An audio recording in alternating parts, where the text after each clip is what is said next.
Have you ever sat in that heavy silence at a family dinner? Here on Women's Life Stories, we retell those moments honest every day, sometimes controversial. Every story is a mirror. Subscribe, join the conversation, and maybe find a little healing. I kept the porch light on even in daylight. Old habit. In our block of weathered Victorians along the Savannah River, that light meant someone inside would open the door, pour you sweet tea. Listen. My husband used to say the bulb was our lighthouse. He's been gone 12 years, but I still pay the power bill on time and change that bulb myself with a rickety aluminum ladder and a prayer. By 11, the backyard smelled like hickory smoke and peach glaze. I'd marinated chicken thighs overnight, packed deviled eggs with extra paprika, and tucked a lemon chess pie on the top shelf of the fridge to keep it away from the gnats. On the kitchen counter, a sweating pitcher of tea went gold as the ice melted a second pitcher darker for the neighbors who preferred unsweet. Through the window, the Spanish moss drifted like gray ribbons in heat. "Mom, it looks great," Daniel said, setting a case of seltzers down and checking his phone before he checked my face.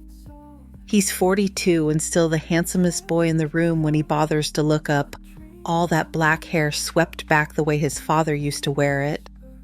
"Brooke's running late." She had to stop for a mic. "A microphone," I asked, sliding another slab of cornbread onto a tray. "For the fundraiser," he said. "She wants clean audio for the live stream." The hospital foundation reshared her teaser. "It'll be good for you, good for us, good for us." That phrase, Daniel used it the way folks use "bless your heart," a soft cloth over a hard point.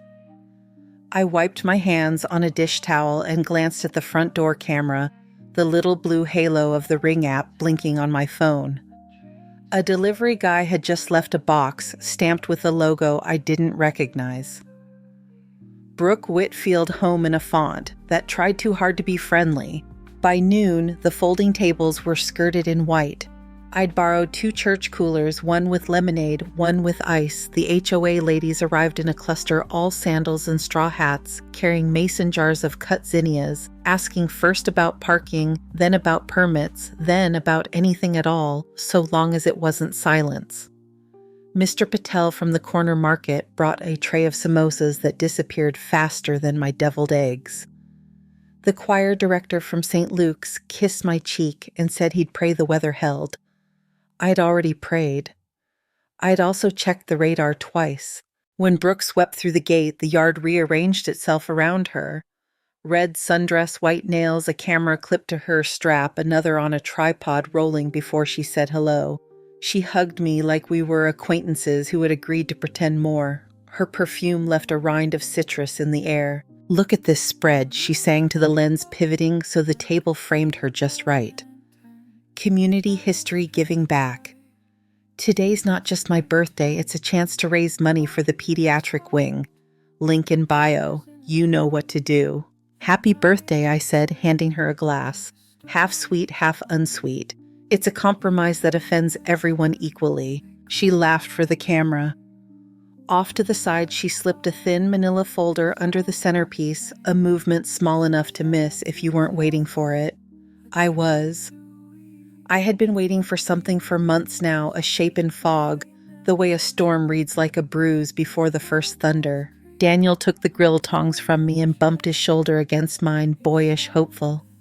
"Mom," he said, eyes still skimming feed in the yard, "thanks for doing this."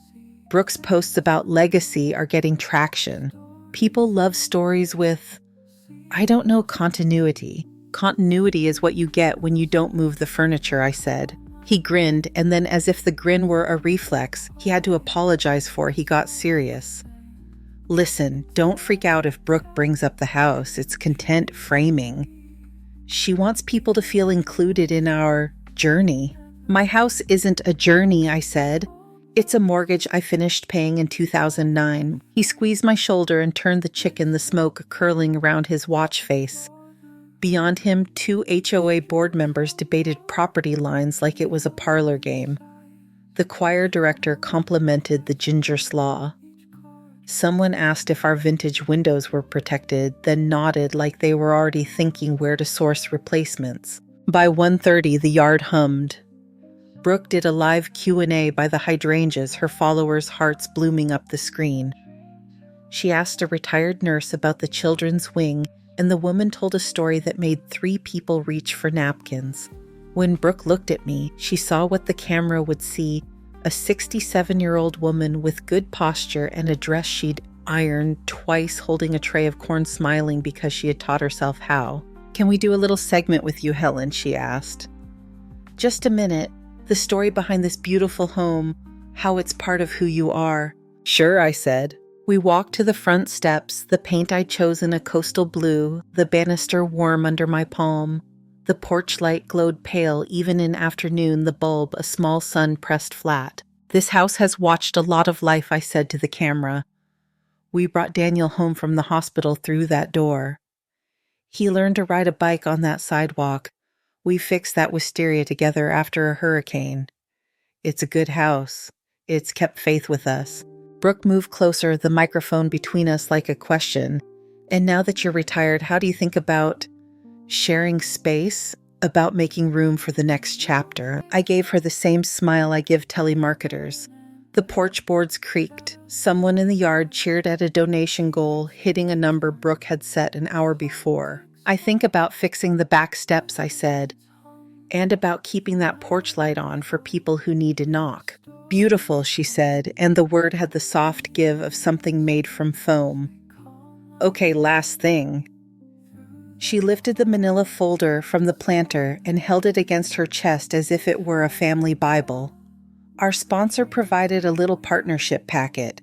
It's just standard when we do home content. Releases for renovation coverage, a couple of consent forms, so our designer can draw up plans. You don't have to read it all now. You can skim and initial the sticky tabs, and we'll circle back later in the week." She opened the flap and fanned pages in my direction. Logos, blocks of fine print colored flags peeking like candy. I recognized the template the way the signature line sits too far from the rest of the world.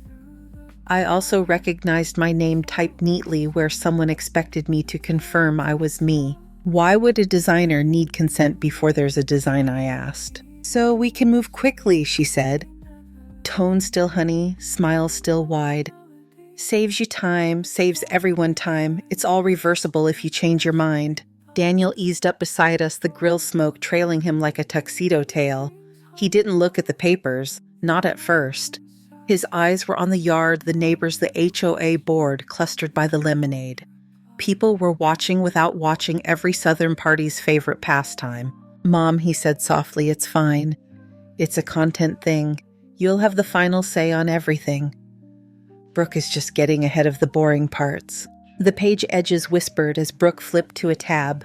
She handed me a pen with our last name on the barrel, Alvarez family, black script on brushed steel. My husband gave me that pen one Christmas and suddenly it was in my enemy's hand. "I don't sign anything I haven't read front to back," I said. "Of course," she said, and the syllables bent like reeds. "We can read together." She guided me to the rocker by the window. The Ring camera 5 inches from my shoulder reflected my face in its dark glass. I could see my mouth pressed thin. I could see the porch light halo on my hair. The bulb caught in the lens like a star. From the yard, speech and then more voices, a chorus of good intentions. Brooke's camera operator, some freelance kid with a baseball cap, pivoted to frame us. Brooke set the folder on my knees. Daniel slid his hand to my elbow, a little too possessive to be casual. A little too casual to be a grip. Just the highlighted sections, Brooke said. "A release for the footage where you speak about the house. A waiver that our team can stage rooms for filming. A note that you're open to expert recommendations on safety updates, lifts, widened doors, railings, the usual. All in the spirit of care." I looked at the italic words, consent authorize assign. I looked at a paragraph where my name appeared again tied with an ampersand to the address my husband and I had painted on the curb. The yard was loud, but inside the circle of the porch, the air went still. Down the block, a cargo horn moaned on the river. The sound came low and patient, a working man's song. I set the pen on the arm of the chair and folded the flap of the folder back over the first page until the paper made a sharp, clean sound.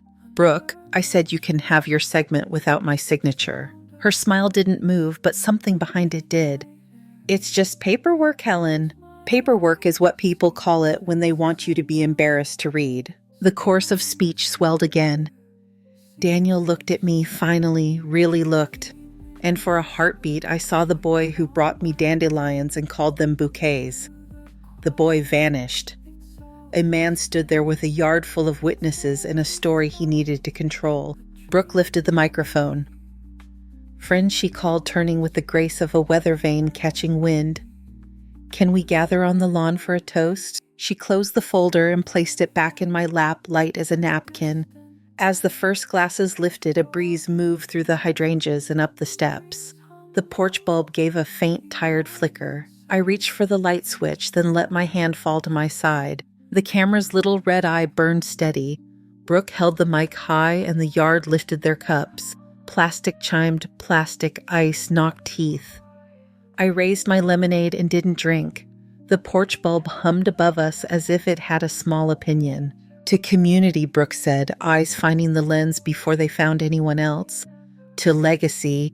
To making room for what's next." The chorus answered, eager to be overheard. The camera operator swung the tripod to catch faces, then drifted toward the buffet, where the hickory smoke made everything look like it had edges softened by summer. I set the folder on the little iron table by the rocker and went for the kitchen, passing the hydrangeas and the string lights Brooke's assistant had looped along the fence. When my hand is busy, my mind behaves. That's an old nursing trick. I sliced the lemon chess pie and slipped the first wedges onto china older than my marriage. On the counter, my phone lit with a push alert, ring front yard, person detected, and then another back gate motion. The second camera is new. Daniel installed it in March and never said why. "Chef on the run," Danielle said behind me, relieved to have found me doing a thing he understands. He took the tray and breathed in like butter could fix a life. "They're waiting on this." "Keep it level," I said. Always he smiled, and then because there was a crowd and he could pretend we weren't alone in a kitchen, we both know too well. "Don't be mad about the paperwork. It's just blocking and tackling." "Football was your father's language," I said, reaching for napkins. "Mine is consent." He laughed too quickly. Before we could grow a silence, Brooke appeared in the doorway with her camera still pinned on the red dot like a freckle that had learned to shout. "Cutest kitchen in coastal Georgia," she cooed for the lens. "And yes, y'all, Helen makes crust by hand. None of that store-bought nonsense." She stepped aside so the camera could see my hands. "One quick soft ask before we go back out," she murmured. Voice pitched low for me alone. The safety clause rails on the back steps, a grab bar in the hall bath. "Could you initial those tabs now?" It's literally just green-lighting measurements. No move, no sale, no big swings. "You brought a designer into my house before you asked if I needed one," I said. "That's the big swing." The camera operator pretended to find a better angle. Daniel shifted the tray. Brooke's smile held. "We'll do whatever you want, Helen," she said, "but followers love to watch houses evolve. It's a way to tell the story of care." "Care is a verb," I said, "not a segment." Daniel cleared his throat. "Mom, take the pie," I told him, and balanced the stack of plates in my arms. On the patio, the air felt thicker, the kind of heat that's not temperature so much as an insistence. The HOA board had colonized the shade and were counting parking violations like beads on a rosary. Mr. Patel sat on the cooler telling a story about a boy who biked into his store barefoot every July to spend pennies on popsicles, that boy being my son, who now wore a watch worth more than my first car. Brooke restarted the Q&A by the hydrangeas. "We're talking about aging in place upgrades," she announced, "so families can keep those memories alive safely." "A ramp would be smart," one of the board members said without being asked. "Those bricks are killer." "They're original," I said. "So are hips," she said, and two women laughed too loud. I set the plates by the buffet and turned back toward the kitchen for forks. Daniel's voice followed me low and quick. Please play ball. She lined up sponsors. There's a lot riding on the deliverables. My house isn't a deliverable, I said, and reached for the tray he was still holding with one hand. He didn't let go, the tray seesawed pie sliding in slow motion. I tightened my grip. His ring caught the edge and pinged. The tin twisted, buckled, then slewed. In the contortion, lemon filling shivered, and a whole wedge became a yellow slip that landed glossy side down. Daniel, I said, let it go. He didn't. He tried to right the thing as if he could outweigh physics. The front edge clipped my knuckles light, but I startled backward anyway, a reflex older than both of us. My heel found the uneven place where the old brick meets the new mortar. I went back one step, then two, then sat down hard on the walk, mostly surprised the plates avalanching into the grass like white dominoes. The yard froze, then blossomed with sound. Oh my goodness, get her a chair. Is she okay? And underneath the soft friction of phones being raised, Daniel dropped the mangled tray and reached for me, fingers catching air. I'm fine, I said before he could name me anything else. Heat, Brooke told the camera, her voice a nurse's cool cloth. Savannah, summers sneak up on you. We've all been there. Let's get Miss Helen some shade. Miss Helen like we were debuting manners instead of a bruise. She motioned toward the rocker and I waved her off. Mr. Patel was already at my elbow, hand steady, eyes not performative. I let him help me up. My tailbone complained, but the rest of me held. Hydrate, one of the HOA ladies trilled. Dehydration's no joke at that age. At any age, I said, and the words came out even. Brooke's smile for the lens never faltered. We'll just bring this conversation inside, she said to her followers. Adrift backstage and the tone and circle back on donations in 5. She cut the live and pivoted to me with the folder again, as if the moment had achieved the intimacy she'd hoped for. Quick initials, she said, tap tap on her tabs. The contractor can pop by this week to measure no hammers, no saws. My hands stung where the tin had kissed them. I wiped lemon from my palm with the hem of my apron and looked at the nearest page. There it was in the small print, authorize, assign access. A section titled Temporary Staging and Safety Enhancements, and beneath it, a line that backdoored consent to structural recommendations as determined by expert consultants. I had spent 30 years signing meds out of a Pyxis and countersigning incident reports. I know when words are tipping their hats to the law. Put it away, I said. Daniel's jaw flexed. He bent, gathered plates, stacked them too tight, forced a neatness onto something that had already fallen apart. She's being stubborn, he said, to the grass, to the plates, to nobody in particular. I'm being careful, I said. He looked up the way a man looks at a locked door. We live in a one-bedroom over a garage, Mom. Brooke's office is in the freaking closet. Meanwhile, you've got 4 empty rooms collecting dust like trophies. You've had your time in a big house. That's a sentence you should hear yourself saying. He flushed. Everyone's watching. I noticed. The choir director materialized with a folding chair. I didn't sit. The yard had resumed its mischief of eating, talking, pretending it hadn't paused. Brooke tucked the folder under her arm like a hymnal and went to hug a donor who wore a polo the color of new money. She whispered to the camera operator, and his lens drifted again, catching me from the side as if grief needed a profile. When the raffle ended and the last mason jar was emptied, the crowd loosened into 2s and 3s. People did what people do. They told me I was a saint. They told me I looked great for my age. They asked about the recipe. They said, call if you need anything, and meant please don't. The HOA board conferred under the crepe myrtle and made shapes in the air with their hands. They glanced at me, then away. When they left, one of them squeezed my arm and said she'd email about some small compliance concerns, and the way she said small told me the email would need reading twice. By 4, the yard was a wreck of kindness.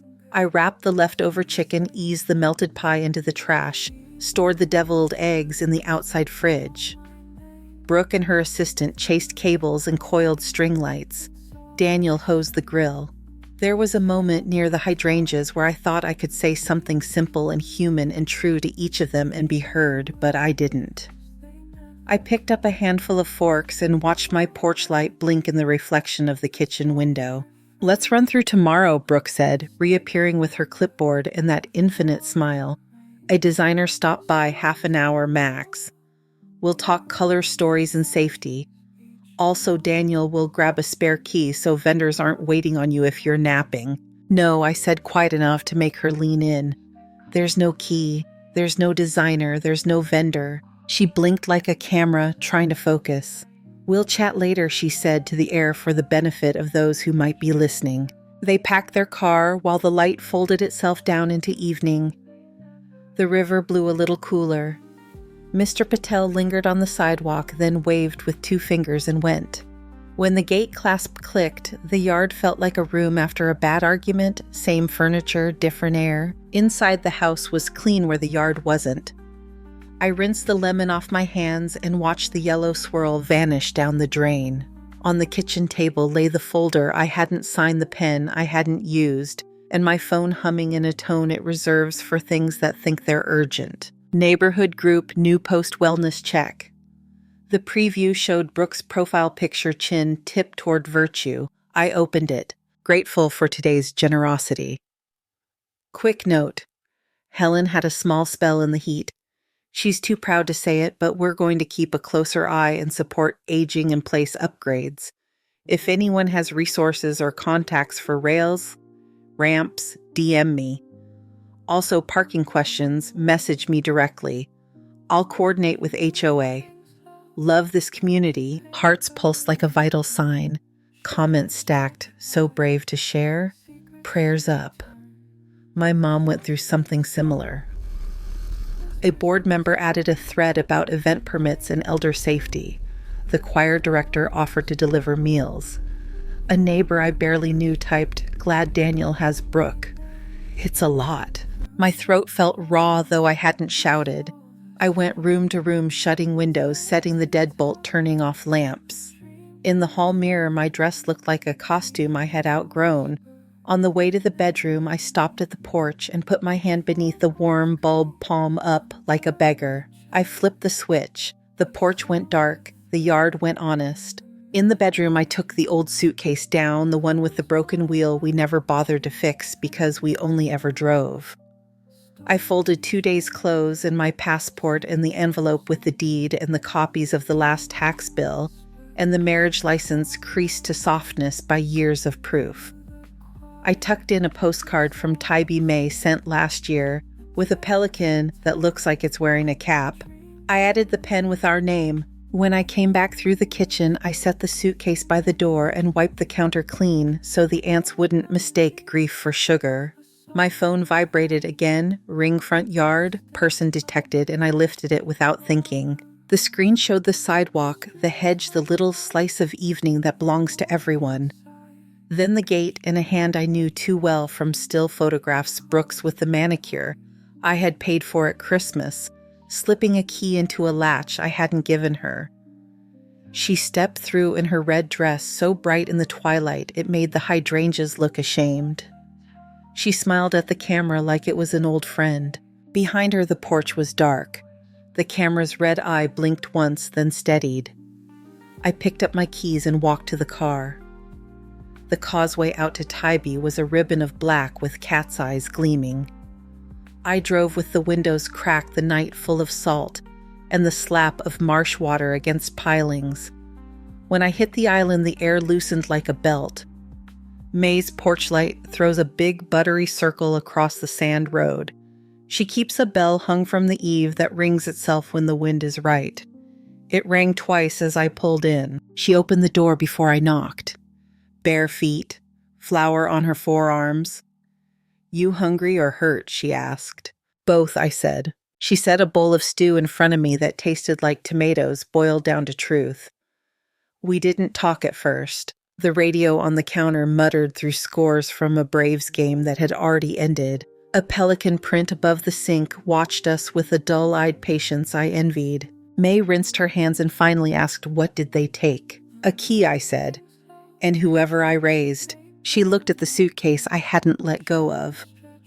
We'll make a list in the morning, she said, like she was telling me the weather, and slid a yellow legal pad across the table anyway. She wrote in her blocky print ring clips, community posts, emails from HOA, that folder, anything with signatures.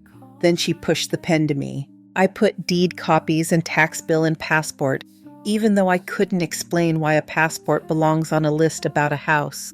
The stew held heat. The pen made a clean line sound that felt like oxygen. We slept badly. Every time I closed my eyes, I saw Brooke's red dress moving across my porch like a cardinal in a fruit tree. When I gave up and got up, the sky along the beach was the pale pink of a bandage. May had coffee in a thermos and a plan I could hold without dropping. We talked to Carter, she said. We pull video. We print things like it's 2003. Carter, I asked. Reed, she said. Lawyer with the spine. He's the one got Mrs. Holloway's nephew out of her will when he started spending her on fishing boats. She dug in a drawer until she found a battered hot pink USB drive shaped like a flamingo. You still have your ring password? Yes, I said, and didn't add that I have a sticky note in a drawer because old nurses can't keep nonsense in our heads when the stakes are stepping on necks. We called Carter at 8 because his website said call early. We pick up. He did. Morning, Ms. Alvarez, he said, his voice the kind you hear in court and in Saturday Little League bleachers. May told me you might come up. We didn't want to bother you on a Sunday, I said. The law doesn't do days off, he said. Tell me what happened and use proper nouns. I told him. I used the words I had, Brooke folder tabs, authorize, assign access in the small print. Daniel's hand on the tray, the fall, the community post calling for rails and ramps like I was a project, the key in the gate. He made a sound that might have been a yes or a pencil. 2 lanes here, he said when I'd run out of nouns. 1 physical occupation and interference will look at trespass conversion, temporary orders to keep people and contractors off your porch. 2 financial exploitation, we need to know if anyone's tried to move money against your house. Home equity line, second mortgage, anything that would use your signature or a power of attorney you didn't sign. You ever give Daniel or Brooke signing authority? No, I said. I signed my own name. I changed my own light bulbs. Good, he said. We'll keep it that way. Tasks pull down ring clips from yesterday, front and back. I need Brooke's entry. Pull any video that shows deliveries. Send me screenshots of the community post. Print the HOA emails if you have them. And I want a clean set of your ownership documents and ID so the bank can look you in the eye when I say bad words on your behalf. He texted me a secure link that looked like nothing and ate everything I dropped in it. When I hesitated at the ring dashboard, May tapped the right chevron like she was cutting biscuits. We clipped Brooke sliding through the gate, her red dress bright even in infrared, and we clipped the hours before the delivery box with Brooke Whitfield home stamped friendly, the camera guy testing frames, Daniel adjusting the angle like it was a picture of a prom. We found Brooke in the afternoon walking a man with a tape measure along the fence line. May paused the frame where he pointed at the bay window like he could already price it on eBay. Contractor, May said. Actor, I said. Carter's link ate the files and burped up a green check. He called back before the coffee had cooled. These are clean, he said. Next steps, banks. If anyone filed a HELOC or a cash out, refi with your name on it, we need to put a boot on its neck. What bank services your mortgage? It's paid, I said. Wells moved it twice before I finished. A credit union had the note at the end. I don't owe anyone. Doesn't stop people from trying to owe on your behalf, he said. Hold, please. We held. May put a cast iron pan on the burner and beat eggs until they stood up for themselves. The radio did the hourly news in a voice like socks. Carter came back. Pulled 2 hard inquiries in the past 10 days, he said. Sungate Bank and a broker out of Jacksonville. Also, there's a pending application home equity line filed online late Thursday night with an email address I doubt belongs to you. It doesn't, I said before he read it. They changed your phone number on the application, he said, which is how the automated system didn't ping your cell. Ms. Alvarez, I can get Sungate's fraud unit on, but I need you to say the words, 'This is not me,' to a human. Can you do that this morning?" "Yes," I said. "I can say those words all day." He conferenced us in. The woman from Sungate had a careful voice and the sound of typing making fences between us. She asked 3 questions only I'd know: what color was the car we bought in 1998? Which street did we live on before we lived on this one? What did my husband's middle initial stand for? I answered and my hands didn't shake. "We'll freeze it," she said. "We'll flag the broker. We'll put a note on any collateralized product with your parcel number. If someone shows up with your house and a smile, they'll leave with just the smile." After we hung up, Carter said, "Next paper, I'll draft an emergency petition to keep contractors, agents, and family members without permission off your property, and a request for an injunction to bar any further attempts to encumber the home. I'll also ping the HOA about misrepresentations in Brooks Post. May, you still have the board president's husband as a regular in your diner. He tips in quarters," May said. "But yes." "Good," he said.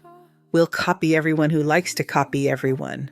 Ms. Alvarez, I need you to send me clear images of signatures you know are yours, driver's license, passport, last tax return, so my document guy can spot forgeries if they appear." I laid my passport on May's table like it was a talisman and took pictures that didn't flatter anybody. May printed the community post and the thread where a board member used the phrase, "elder safety like a fig leaf." She circled the sentences where Brooke volunteered to coordinate with HOA and wrote "not authorized" in a pencil that could dent wood. By noon, the kitchen looked like a detective show. No one believed in legal pad pages torn and taped thumbnails of video frames in a row like flipbook animation, my pen from home lying between the salt and the sugar like a defector. May labeled a manila folder "House Do Not Touch" because some things you write to yourself like a prayer. The bell over May's door rang and Mr. Patel stepped in carrying a brown paper bag and a flash drive on a lanyard that didn't match his shirt. May said, "Come," he said, placing the bag on the table like an offering. "I bring samosas." And this, the flash drive thumped soft against the wood. He took off his cap and smoothed the brim gentler than I've ever seen a man be with cloth. "Yesterday after the party," he said carefully, the lady with the red dress parked behind my store. Swapped plates with one from the trunk. I thought it was odd. I keep a camera because teenagers like to skateboard on my loading dock. It saw what it saw. Saw what it see. He pushed the drive toward me, then pulled back. "If you want to see it." "We do," May said. The video on Mr. Patel's drive showed the kind of small crime people commit when they feel watched by God, but not by consequence. Brooke popped her trunk, threw back a blanket, lifted a paper bag that cradled a temporary dealer tag. She unscrewed the plate with a coin, fitted the temp, smoothed the edges where it buckled. Her face was set in the concentration people reserve for eyeliner and lies. She didn't look up. "She was headed to my place after that," I said. Mr. Patel's eyes were sorry without pity. "I thought you should have this." Carter's link ate the drive too. "This helps," he said when we sent it. "Not because of the plate, because of intent. It says someone is moving with a chess clock, not a sundial." In the afternoon, the bank called back on its own, not a recording. A fraud investigator with a rasp asked if I had ever used an email ending in homecontent.io. I said no. He asked if I had updated my phone number on Thursday. I said no. He asked if I had authorized a third party to discuss my property with a broker. I said no. And he made a satisfied noise. I haven't heard from a banker since the 80s. "We're putting a permanent fraud alert on your file," he said. "Anyone wants to touch your equity, they're going to need to show me your face and your driver's license and also a time machine." When we hung up, I realized my shoulders had dropped 2 inches lower in my body. May pushed a glass of tea toward me and didn't say a thing about the way my hands missed the glass once before they found it. Carter came by at 4 with a briefcase that had seen things. He read through what we'd gathered, lips moving a little when he hit the small print in Brooke's folder. He pointed to a clause that said staging may include removal and storage of original materials, and to another that let experts decide what safety meant. Storage can mean a lot of places, he said. Some of them have price tags. We'll attach this to the petition. He took a picture of the red dress in the ring frame and another of the dealer tag in the store lot. He underlined elder safety on a board post and wrote weaponized in the margin like it was a diagnosis. We file first thing, he said. Clerk's office is open until 6 today. Judge rides circuit, but she keeps an eye on her inbox. I'll ask for a temporary order restraining entry and contact until we can get a hearing and an order freezing any encumbrances. I'll copy HOA council so they stop playing public relations with your yard. Will it stick? May asked. It will print, he said, and it will carry a seal. People change their tone when ink gets fancy. He asked to see my ID in person and copied it with a little printer he keeps in his trunk because he's that sort. He had me sign a retainer. The pen worked. He left with the folder under his arm and promised to text when the clerk stamped. May started supper because she believes in starch as a sacrament. I stood at the sink and watched the strip of sky between the trees turn from blue to grapefruit. My phone buzzed against the counter. A text from an unknown number, Sungate fraud. Your application is frozen pending identity verification. No funds will be dispersed. Case number 4799. Another from Carter filed. TRO request lodged. Check your email for copies. I opened the email and saw my name in Times New Roman above paragraphs that said, "Do not enter in a language that had learned to carry handcuffs." I scrolled to the bottom just to see the seal and embossed circle that made the page feel heavier. I opened the Ring app. The front yard at home was holding its breathgate hedge, a square of sidewalk. The porch looked bone white without the light. A spider had spun a line from the mailbox to the azalea, a thread thin enough to pretend it wasn't there. Daniel had installed a smart switch last winter when the old one clicked itself. The app still remembered it. Porch off. I tapped. Porch on. The bulb came up in the camera, a quiet coin. May set a plate at my elbow. You going to eat, or you going to stare at that little TV all night? She asked. I'm going to do both. I said and sat and took a bite and watched the light hold steady where it belonged. The clerk stamped the order with a press that sounded like a door catching. Carter slid the copies across the counter to me, embossed circle blue ribbon, stapled through the corner like a vein. The top line said my name plainly enough to make my throat tight. Beneath it, temporary restraining order. The paragraphs were all inches. Stay back this many. Touch nothing. Call no one. Do not enter. Process servers 5 minutes out, Carter said. We'll meet them at my office. May drove. Downtown Savannah did its Live Oak Tunnel routine and the city glinted in pieces through the leaves. On Bay Street, a tour trolley paused and a guide with a microphone pointed at ghosts in windows. We parked behind Carter's building, a 2-story brick that used to be a warehouse for things that came off boats and now stores conflict. In the conference room, the AC was set to lawyer cold. Carter placed the TRO in the center of the table and squared it to the wood. We'll keep this straight, he said. If they curve, we don't. The process server came in with a canvas bag and a look that said he'd seen all kinds of weather. He checked names, checked addresses, checked the seal like he liked its weight. You expecting them? He asked. 10 o'clock, Carter said. She thinks we're talking brand partnerships. He thinks we're smoothing feelings. He glanced at me. You don't have to say a word. I might, I said. They'll try to make you, May said. Carter set a small recorder on the edge of the table and clicked it on. For my memory, he said. Not for show. At 9:58, Daniel texted parking. At 9:59, Brooke posted an Instagram story from her passenger seat. Sunlight lips, a caption about meeting day. At 10:01, they walked in. Brooke wore cream this time and pearls that landed very carefully at her throat. Daniel looked younger than he had any right to, which is how guilt dresses when it still believes it might talk its way out of its own clothes. Behind them trailed a man with a briefcase that cost money to look like it didn't. Brooke's smile hit me first. Helen, she said, warm enough to set a marsh on fire. I'm glad we're doing this together. You're here to receive papers, Carter said, standing. Please be seated. The lawyer with the expensive case opened it like he was going to produce a dove. Ricardo Vega, he said, offering a card no one took. Happy to structure a path forward that respects everyone's. Mr. Vega, Carter said, you'll want to read this before you say forward again. He slid the order across. The seal caught light. You are being served. The process server stepped in as if on a cue and laid duplicates in front of Brooke and Daniel. You've been served, he said, which in real life is a sentence that has no drama in it at all.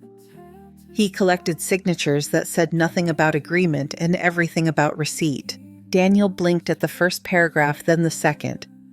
This says he began. It says what it says? Carter said, no entry, no contact, no contractors. Remove yourselves and your agents from the property within 24 hours. Any attempt to encumber the title is enjoined. If you have a key, surrender it here. If you have copies, list to the best of your knowledge where they are. If you think the porch is your stage, it isn't. Vega cleared his throat. We were under the impression there would be a discussion. There is, Carter said. It's on the paper. Brooke stared at the seal as if looking could peel it up. This is excessive, she said. We're talking about rails and a ramp. Safety. We're talking about misrepresentation to a bank, Carter said. We're talking about a post inviting a neighborhood association to collude in surveilling a woman who hasn't asked for anyone's help. We're talking about a vendor measuring the bay window for removal. That's a lie, she said too quickly. Carter pressed his fingertip to a still frame I already knew Brooke in my side yard. A man pointing at glass as if it were a price tag. You hired a man with a tape. He pointed like a man who prices. My client's camera watched. Vega leaned toward the photo and did the theater of not understanding. This could be anything, he said. It is something Carter said and cued a clip on his tablet. We watched Brooke slip through my gate in the red dress. We watched the dealer tag go on behind Mr. Patel's store. Carter paused with her hand on the last screw. This isn't somebody rushing to help a fainting grandmother, he said. This is somebody staging a shoot and staging a story. Daniel didn't look at the screen. He looked at me. Mom, he said, voice small around the word. You fell. I sat down, I said. And you're making a whole... He stopped when Carter's pen ticked ink on a legal pad and a deputy's name rose like a promise. Vega tried a different angle. We can stipulate to no structural changes for 30 days, he said. We can agree to a schedule where any vendor announces themselves 2 days ahead. It can... No, Carter said. You can read. The schedule in this room is 24 hours to remove yourselves and your property from Ms. Alvarez's home. You can leave the key here. He pushed a plain envelope to the center of the table. You can also stop speaking to HOA as if you were her agent. Stop using her name in your marketing and stop pretending the word care means whatever your followers think it does. Brooke looked at Daniel, then down at her lap. Her hands were too still. Ricardo, she said. Say something useful. Vega folded his hands. My clients are concerned about reputation, he said. There have been insinuations. There have been documents, Carter said. He slid a thin stack to Vega, the HELOC application stamped frozen, the bank's fraud note, the screen prints of Brooke's community post with the phrase, Elder Safety circled hard enough to emboss the page beneath. This is what we will file publicly if need be. I have more where that came from, but my client has no appetite for spectacle. Brooke flinched at publicly. For a moment, her face was unproduced. I never applied for a loan, she said. Carter lifted an eyebrow. From Home Content? .io using a phone number that isn't Ms. Alvarez's. I didn't, she said again softer. It wasn't a denial as much as a wish. Then you won't mind us subpoenaing the IPs and device IDs, Carter said. And Vega put a finger on his sleeve with the smallest pressure a man can use and still communicate stop. Daniel cleared his throat. "Can I speak alone with my mother for 2 minutes?" he asked. "No," I said before Carter could be diplomatic. His jaw worked. "You don't have to do this like enemies." "Sign the envelope," Carter said to him, tapping the word key printed on it.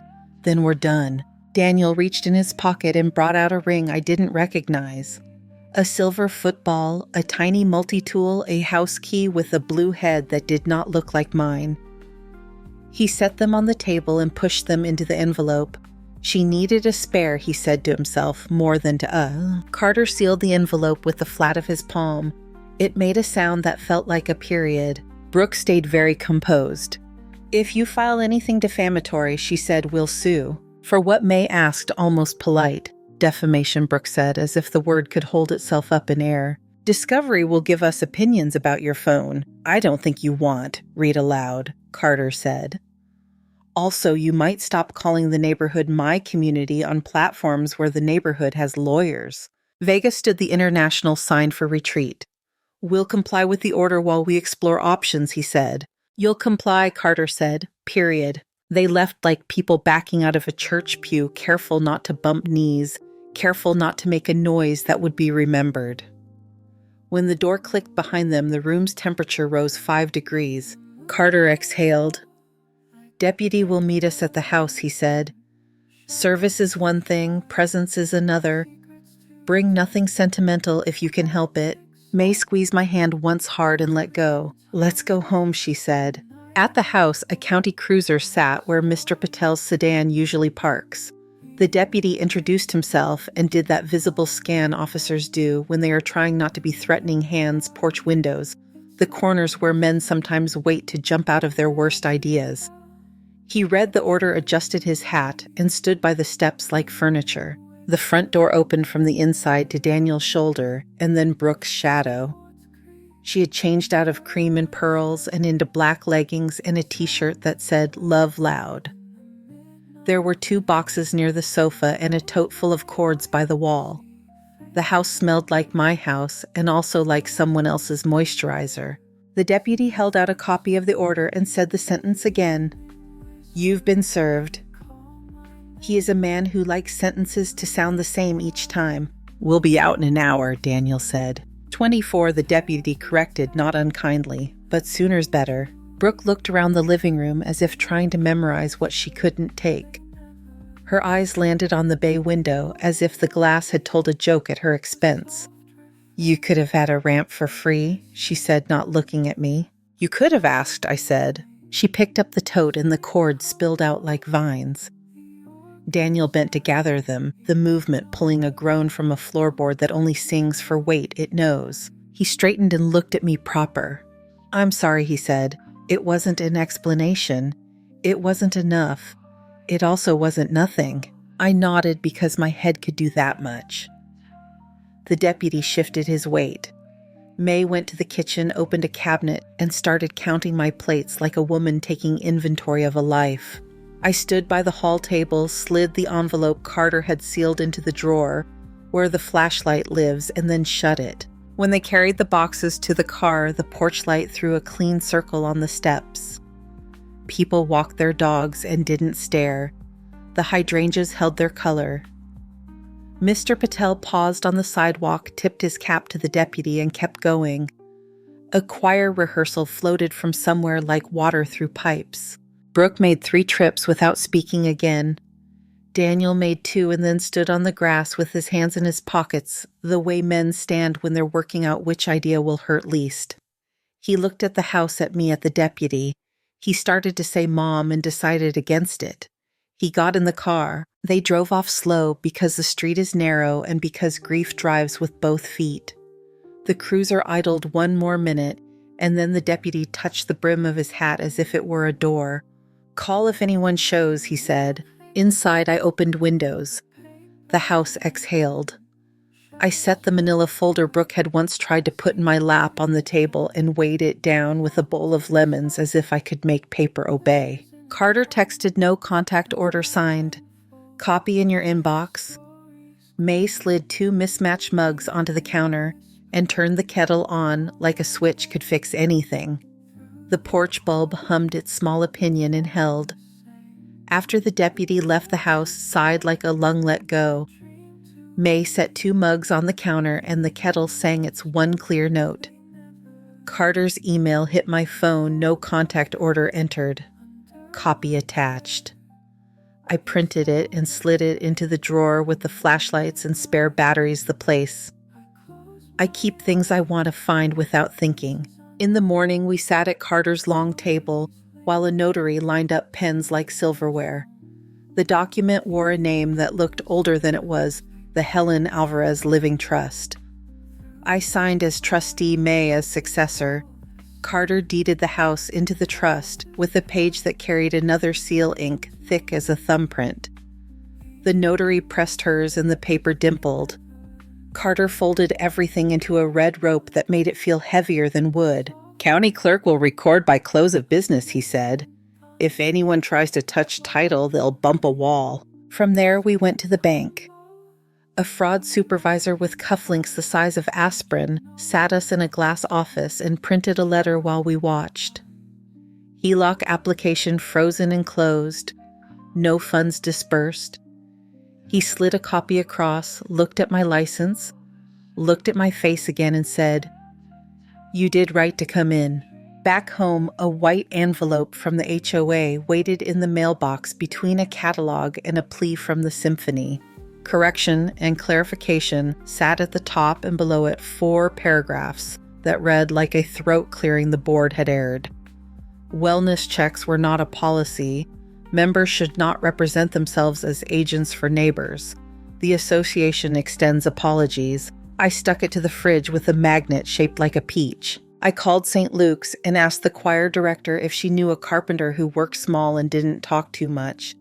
She sent Tom, a quiet man with a pencil behind his ear and a tape that didn't try to sell a story. We looked at the back steps together. He measured once, twice, wrote numbers on his hand and said, "Cedar'll last." He set a rail that met my palm at the right height. He used lag bolts sunk flush. He left no mess. I returned the church coolers and the borrowed folding tables, and the women at the office pretended not to look at my hands for bruises. Mr. Patel handed over my dish from last week's samosas, washed and dried, and told me the tomatoes came in early this year. The choir director dropped a casserole I didn't ask for and didn't make me talk to get. The doorbell stayed quiet. In the late mail came an envelope with Daniel's handwriting across it, plain as fence boards. Inside lay a photo on glossy paper, a boy with a knee scab grinning from the front steps, holding a new glove too big for his hand. No note. I stood with it in the hall until the light found the edges. I put the photo in the drawer with the keys and shut it.